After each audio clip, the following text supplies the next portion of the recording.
বনের পাখি বনে পালায় কি কৌশলী, মাইরি কি কৌশলী, ইলিশ মাছে লাভ মারেছে পদ্মাতে। ও দাদা, সেই শিলিগুড়ি থেকে হেঁটে হেঁটে এলুম আপনাদের বর্ডারে, দুটো ইলিশ দিবেন দাদা? কেউ আছেন এখানে?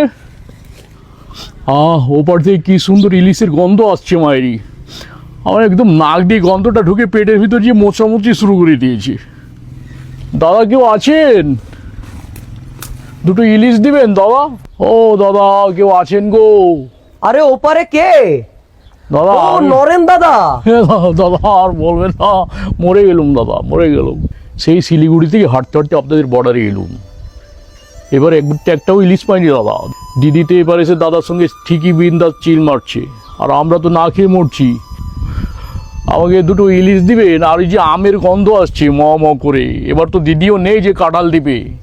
আমার ছোট ছেলের বিয়ের নিমন্ত্রণ করেছি আত্মীয়দেরকে, এখন একটা ইলিশ খাওয়াবো, সেই ইলিশ বাজার ভরে খুঁজে পেলাম না, তাই এলাম দাদা দুটো ইলিশ যদি ভিক্ষা দিতেন। আর ম ম করে এই যে পাকা আমের ঘ্রাণ আসছে, কাঁঠাল তো সামনে আসছে, তাই এলাম একটু খোঁজ খবর নিতে দাদা। ও আচ্ছা, বুঝতে পেরেছি দাদা। আসলে আমাদের দেশে যখন আপনাদের সাথে, আসলে আপনাদের সঙ্গে যখন আমাদের সম্পর্ক ভালো ছিল, তখন আমরা আপনাদেরকে অনেক কিছু দিয়েছি। আপনাদেরকে যে আমরা দেব, সেই সম্পর্কটাই তো আপনারা রাখলেন না। এই যে আপনাদের দেশের নরেন্দ্র মোদী আমাদের সাথে একেবারে চিরতরে সম্পর্ক বিচ্ছেদ করে দিয়েছে। হ্যাঁ, তার জিনিস কিন্তু সে ঠিকই পেয়ে গিয়েছে, আমাদের দেশ থেকে পালিয়ে গেছে, সে কিন্তু ঠিকই কবজা করে রেখে দিয়েছে, সম্পর্ক একেবারে চিরতরে আমাদের সাথে শেষ করে। আবার এই যে আপনাদের দেশের চ্যানেল আছে যে কি রিপাবলিক বাংলা, লাফালাফি ঝাপাঝাপি করে ময়ূক রঞ্জন, সে আমাদের ভিতরে এই ভারত বাংলাদেশের জনগণের ভিতরে একটা বিভ্রান্তি সৃষ্টি করে একটা দাঙ্গা লাগিয়ে এভাবে চুপ করে বসে আছে।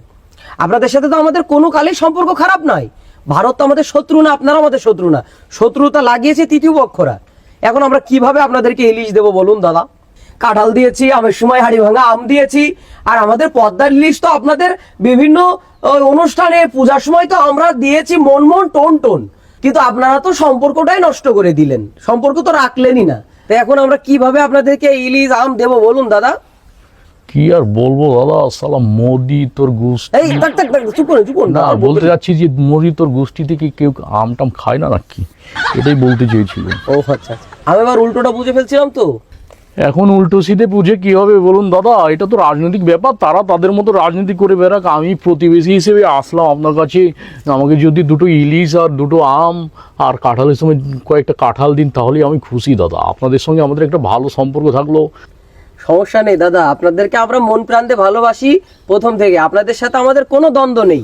কিন্তু আপনারা মাঝে মাঝে বর্ডারে এসে আমাদের বিজিবির সাথে মাঝে মাঝে একটু ঝামেলা করছেন, বিভিন্ন জায়গায় দেখা যাচ্ছে। তারপরেও কিন্তু আমরা চুপচাপ আছি, কারণ আপনাদেরকে আমরা প্রতিবেশী দেশ হিসেবে, বন্ধু দেশ হিসেবে ভালোবাসি, মহব্বত করি। সেই সুবাদে আপনারা অবশ্যই পাবেন, সমস্যা নাই। আমাদের দেশের আম যদি পাকে, ওই আমরা যদি ট্রাকে না পাঠাতে পারি, এই যে বর্ডারের ফাঁক দিয়ে এই যে এভাবে হাত দিয়ে আপনাদেরকে আম ঢুকিয়ে দেবো এইভাবে দাদা। জয় গুরু দাদা, আপনাকে কি বলে যে ধন্যবাদ দিব দাদা, আপনার উপর আমার আশীর্বাদ সবসময় থাকবে দাদা। তা আমাদের তো মানবতা আছে, আমরা তো মানবতা নিয়ে চলি দাদা, সমস্যা নেই, আপনি টেনশন করবেন না। আমরা একা খাবো না, আমের সময় আসলে আপনাদের অবশ্যই আম দিব।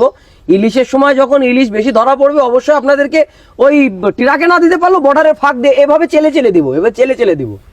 এইভাবে চেলে দিলেও হবে, আমরা মিলে নিব দাদা, কোনো সমস্যা নেই। তবে আমাদের সঙ্গে সম্পর্কটা খারাপ করবে না, ঠিক আছে? আমরা মিলেমিশে থাকবো, দু দেশ বন্ধুর মতো থাকবো। প্রতিবেশী কি যেভাবে একটা আপন হয়ে থাকি না, আমরা ওইভাবে আপন হয়ে থাকবো দাদা।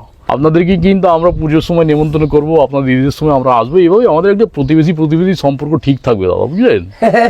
আরে আমরা তো সারা জীবন এটাই চেয়েছি যে আপনাদের সাথে আমাদের কোনোদিন যেন দ্বন্দ্ব না হোক, আমরা প্রতিবেশী দেশ মিলেমিশে থাকবো, আপনাদের অনুষ্ঠানে আমরা সহযোগিতা করব, আপনারা আমাদের ঈদে দাওয়াত দিব, আপনারা আসবেন, ঈদুল ফিতরে আসবেন, ঈদুল আজহায় তো আমরা গরু জবাই করি, আপনারা জানেন, কুরবানি করি। তো এই কুরবানির সময় একেবারে টাটকা গরুর গোশত রান্না করে আপনাদেরকে খেতে দিব। গোমাংস খেতে বলবেন না দাদা, জয় গুরু, আমার গোমাংস লাগবে না, আপনার নিমন্ত্রণ লাগবে না, আমাকে শুধু ইলিশ দিলে হবে, আমাকে শুধু ইলিশ দিলেই হবে দাদা। আসি দাদা। না শোনেন, ইলিশ আর ওই আম খেতে হলে অবশ্যই গরু গোশত খেতে হবে। গোমাংস খাবো না দাদা, আমার লাগবে না, ইলিশ লাগবে না, সম্পর্ক ঠিক থাকবে না, ইলিশ লাগবে না। ও দাদা শুনুন না, দাদা একবার শুনুন দাদা, দাদা শুনুন দাদা, গরুর গোশত কিন্তু খেতেই হবে। ও দাদা গরু গোস্ত যে স্বাদ দাদা, একবার খেলে বারবার খেতে মনে চাইবে দাদা।